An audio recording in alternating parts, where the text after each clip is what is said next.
রাজ্য সরকার আইনের শাসন চালায় না, শাসক ছাড়া বাকিদের কোনো অধিকার নেই। নবান্নকে দেখে মনে হচ্ছে যেন জেলখানা, যেখানে কয়েদিরা ও তৃণমূল নেতারা থাকবে, বাকিরা যেতে পারবে না।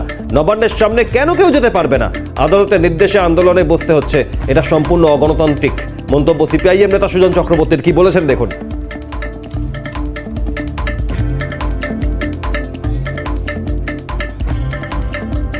ধর্ণামঞ্চ নিয়ে পুলিশের সঙ্গে আন্দোলনকারীদের দফায় দফায় বিবাদ এবং অবশেষে ধর্মের জায়গা সরাতে রাজি আন্দোলনকারীরা।